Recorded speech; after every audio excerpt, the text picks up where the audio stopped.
ইমেইলের ভিতরে আসার সাথে সাথে এই যে নিচে দেখেন কম্পোজ ইমেইল, এই কম্পোজের ভিতরে আপনাদেরকে ক্লিক করতে হবে।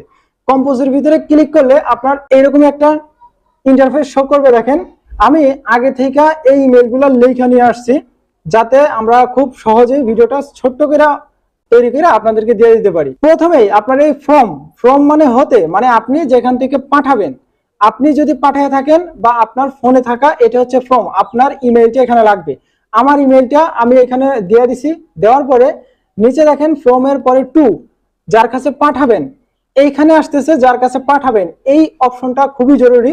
এখানে দেখেন যার কাছে পাঠাবেন, কার কাছে পাঠাবেন, ওই প্রবাসী কল্যাণ মন্ত্রণালয়। তো ওইখান থেকে অবশ্যই তার ইমেইলটা লাগবে। সেই ইমেইলটাই কিন্তু আপনাদেরকে ওই আপডেটের মাধ্যমে দিয়ে দিছে। এখন সরাসরি আপনারা ওইখান থেকে যেই ইমেইলটা কপি করছেন এখানে পেস্ট করে দিবেন, অথবা আপনারা লিখতে পারেন minister@probashi.gov.vd, এটা লিখতে পারেন। লিখলেই নিচে দেখেন অ্যাড রিসিপশনিস্ট, এখানে চলে আসবে। এটা ক্লিক করলে আপনাদের ইমেইলটা শো করবে, একসাথে নিয়ে নেবে। এরপরে যেটা আছে সেটা সাবজেক্ট। এই সাবজেক্টটাও কিন্তু খুবই গুরুত্বপূর্ণ। এখন সাবজেক্টটা কি আপনারা প্রশ্ন করতে পারেন। সাবজেক্ট বলতে আপনার যেই ঘটনাটা নিয়ে আপনি ইমেইলটা করতেছেন, আপনি কোন বিষয়টা নিয়ে উল্লেখ করে ইমেইলটা করবেন সেটা। এখন সাবজেক্টটা হইতে পারে আপনার অ্যাপয়েন্টমেন্ট সমস্যা, হইতে পারে আপনার এই যে নিষ্পত্তি হইতেছে না ফাইলগুলা, 1 বছর 2 বছর ধরে আটকে আছেন সেই সমস্যা, নুল্লাস্তা কোনো প্রকার ইস্যু নিয়ে কোনো প্রকার সমস্যা হয়েছে, বা এমবাসি আপনাদেরকে বছরের পর বছর ঘুরাইতেছে, যে কোনো একটা জটিলতা সমস্যা এখানে সাবজেক্টের ভিতরে তুলে দিতে হবে। তো এখানে আমি যেহেতু একটা ইমেইল এমনিতেই আমি আপনাদেরকে বোঝানোর জন্য ইমেইলটা তৈরি করছি। এখানে দেখেন, এখানে আমি লিখে দিচ্ছি যে ইটালি ভিসা প্রক্রিয়ায় দীর্ঘসূত্রিতা ও দ্রুত সমাধানের আবেদন।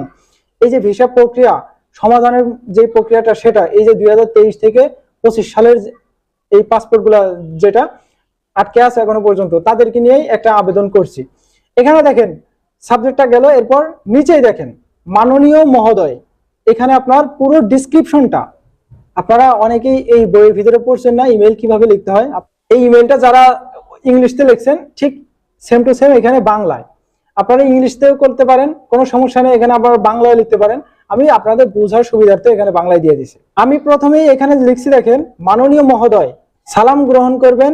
আমি একজন বাংলাদেশি কর্মপ্রত্যাশী, ইটালি কাজের ভিসার জন্য আবেদন করার প্রায় 3 বছর অতিক্রান্ত হলেও এখনো পর্যন্ত ভিসা প্রক্রিয়ায় কোনো চূড়ান্ত অগ্রগতি বা সমাধান পাইনি। অপেক্ষার কারণে আমি এবং আমার মতো অনেক আবেদনকারী আর্থিক, মানসিক ও পারিবারিকভাবে ক্ষতিগ্রস্তের সম্মুখীন হচ্ছি। মানে এখানে আমি সহ আরো অন্যান্য যে মানুষগুলো আছে, শুধু আপনি আর আমি তো আটকে নাই, আরো হাজার হাজার মানুষ আছে।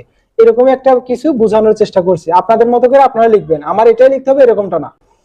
এরপর এখানে কয়েকটা প্যারা প্যারা করে দিবেন। দেখা গেছে লেখাগুলো প্যারা প্যারা করে দিলে সুন্দর হয়। প্রথমে দেখেন আমরা এই মহোদয় দিয়া সুন্দর করে একটা ভূমিকাটা, সেই ভূমিকাটা দিয়ে একটা প্যারা শেষ করছি। দ্বিতীয় প্যারা আসছি দেখেন, ইটালি সরকারের অনুমোদন ও বিভিন্ন প্রক্রিয়া সম্পূর্ণ হওয়ার পর ভিসা ইস্যুতে বিলম্ব হওয়ায় আবেদনকারীদের মধ্যে উদ্বেগ ও অনিশ্চয়তা তৈরি হয়েছে। বিষয়টি সংশ্লিষ্ট কর্তৃপক্ষের সঙ্গে আলোচনা করে দ্রুত সমাধানের জন্য প্রয়োজনীয় উদ্যোগ গ্রহণ করার বিনীত অনুরোধ জানাচ্ছি। এই কথাগুলো ঠিক এভাবে লিখতে হবে, এরকমটা না, আপনাদের মতো করে আপনারা লিখবেন। এরপর নিচে আরো একটা প্যারা দিছি, আশা করি মন্ত্রণালয় বিষয়টি গুরুত্ব সহকারে বিবেচনা করে দ্রুত কার্যকর ব্যবস্থা গ্রহণ করবে এবং দীর্ঘদিন ধরে আটকে থাকা আবেদনগুলোর বিষয়ে আবেদনকারীদের জন্য ইতিবাচক সংবাদ নিশ্চিত করবে। আমি এটা তাদেরকে জানাইছি আর কি। আপনাদের সদয় সহযোগিতা কামনা করছি। এই বিষয়টা দিয়া আমি আমাদের এই ছোট্ট করে যে ইমেলটা লিখছি, ইমেলটা শেষ করে দিছি। এখন আপনারা আপনাদের মনের যত ভাষা আছে, আপনারা যা যা লিখতে মন চায় আপনারা লিখবেন, যত বড় করে লিখতে পারেন লিখবেন, সমস্যা নাই। কিন্তু এইসব ইমেইল ছোট করে আপনার শুধু যে সমস্যাটা সেটা উল্লেখ করে ইমেলটা করে দিলেই ভালো হয় আর কি। এত পড়ার সময় দেখা গেছে তাদের থাকবে না, তাই ছোট করে ইমেল সেন্ড করার চেষ্টা করবেন। নিচে অবশ্যই আপনাদেরকে ধন্যবাদ জানাতে হবে তাদেরকে। ধন্যবাদ আনতে নাম, আপনার নামটা দিবেন, আমার নাম আমি দিব, আপনার নাম আপনি দিবেন, এরকম আর কি বিষয়। যার যার নাম তারা শেষে দিবেন। এখানে আপনার পাসপোর্ট নাম্বারটা দিবেন, আপনার যে পাসপোর্ট নাম্বারটা সেটা দিবেন। এখন অনেকেই বলবেন যে ভাই পাসপোর্ট নাম্বার দিলে কি পরবর্তীতে কোনো সমস্যা হবে কিনা। এখানে কোনো সমস্যার কোনো কারণ নাই। অনেকে আছে ভিএফএস গ্লোবাল থেকে পাসপোর্ট কালেকশন করে কাউকে দেখাইতেই চায় না, সোজা ডাইরেক্ট চলে যায়। মানে মনে করে যে তার পাসপোর্টে ভিসাটা তার লাগছে, সে আবার কপি করে নিয়ে নিবে ভিসাটা, এরকম আর কি। মানে আপনার খাবার সে কাইরা নিয়ে নিবে, বিষয়টা এরকম না, ঠিক আছে? আপনার একটা পাসপোর্টে ভিসা লাগাইতে হইলে অনেক ঝয়ঝামেলা, অনেক কিছু পোহায় কিন্তু আপনার পাসপোর্টে ভিসা পাইতে হয়। সো আপনি ভাইবেন না যে আপনি পাসপোর্টটা দেখাইলেন, ভিসা পাইছে কি পাই নাই, পাসপোর্টটা রিজেক্ট হয়ে যাবে, ব্যাপারটা কিন্তু এরকম না। সেই পাসপোর্টটা নাম্বার এখানে শো করবেন, অবশ্যই এখানে লিখে দিবেন, আপনাদের কোনো প্রকার সমস্যা হবে না। 2 নম্বরে মোবাইল নাম্বার, আপনার যে মোবাইল নাম্বারটা সেটা দিবেন। অবশ্যই আপনার সাথে পরবর্তীতে কন্ট্যাক্ট করবে তারা, যদি জরুরি কিছু মনে করে তাহলে অবশ্যই কন্ট্যাক্ট করবে, তাই আপনার মোবাইল নাম্বারটা অবশ্যই দিবেন। এরপর আপনার ইমেইল, যে ইমেইল দিয়ে আপনি সেন্ড করতেছেন সেই ইমেইল তো সেখানে থাকবেই, আরো অন্য একটা ইমেইল দিবেন। 2টা ইমেইল তারা চেকিং এর মাধ্যমে রাখবে। আচ্ছা, এই ইমেইল দিয়েই আপনাদের যে লেখাটা সেটা শেষ করে দিবেন, অথবা আপনি যদি চান এটাকে আরো কঠোর ভাবে লিখতে পারেন, আরো সুন্দর করে গুছায় মুছায় লিখতে পারেন। আমি খুব দ্রুত এটা লিখছি, আমি জাস্ট আপনাদেরকে বোঝানোর জন্য ইমেলটা লিখছি আর কি। দেখে আপনি ইংলিশতেও এই ইমেলটা করতে পারেন। আশা করি মোটামুটি আকারে এই ইমেলটা সম্পর্কে জানছেন।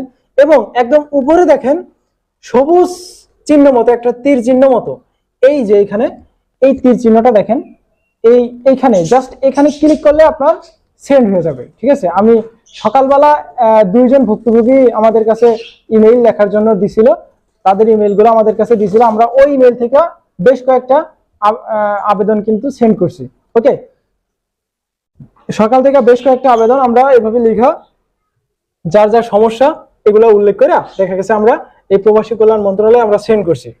সো আপনারা জাস্ট এরকম ভাবে কইরা এই আবেদনগুলো সেন্ড করবেন। আশা করি মোটামুটি আকারে আপনাদের যে সমস্যাগুলো তারা খুব দ্রুত চেকিং করবে। এই চেকিং এর মাধ্যমে, চেকিং করার পরবর্তীতে তারা আপনাদেরকে কোনো একটা কিছু জানাবে। আজকের এই ভিডিওতে আপনাদেরকে একদম হাতে কলমে দেখাই দিলাম যে কিভাবে আপনারা প্রবাসী কল্যাণ মন্ত্রণালয়ে একটা ইমেইল পাঠাইতে পারবেন তাদের দেওয়া একটা ইমেইলে। এখন আপনারা এরপরেও যদি না বুঝে থাকেন তাহলে আমাদের এই ভিডিও ডিসক্রিপশন বক্সে আমার ফেসবুক আইডি লিংক আছে, সেখান থেকে আমাকে একটা ফেসবুকে নক দিবেন। পরবর্তীতে যেই স্টেপগুলো সেগুলো আমি আপনাদেরকে দেখানোর চেষ্টা করব। আরেকটা বিষয় সেটা হলো, দেখেন এখানে তারা বলেই দিচ্ছে, দেখেন প্রবাসীদের সমস্যার সমাধানে অভিযোগ নিষ্পত্তি ও নিরসন সেল গঠন 6 মাসের মধ্যে মন্ত্রণালয়ের দৃশ্যমান পরিবর্তন আনা হবে। মানে 6 মাসের ভিতরে এই দৃশ্যমানটা পরিবর্তনটা আনা হবে। এখন আপনারা উড়াধুরা ইমেইল করতে থাকেন, দেখাই যাক কি হয়। যেহেতু আমাদের এই চ্যানেলে সবাই ভিসা ভুক্তভোগী, বা কেউ আছে অ্যাপয়েন্টমেন্ট ভুক্তভোগী, কেউ আছে নুল্লাস্ত ভুক্তভোগী, যা যত সমস্যাগুলো আছে সেগুলো সবকিছু তুলে ধরে আপনারা উড়াধুরা ইমেল সেন্ড করার চেষ্টা করেন। তো যাই হোক, আজকের ভিডিওতে এমনিতে লং হয়ে যেতেছে, আজকের মতো এখানে বিদায় নিতে হবে। দেখা হচ্ছে নেক্সট একটা ছোটখাটো ইনফরমেশন ভিডিওতে। ততক্ষণ পর্যন্ত আপনারা সুস্থ থাকবেন, ভালো থাকবেন। Zahid Majumdar, Italy news, Majumdar from Europe, Majumdar from Italy, এই 3টে ইউটিউব চ্যানেলের পাশেই থাকবেন। আল্লাহ হাফেজ।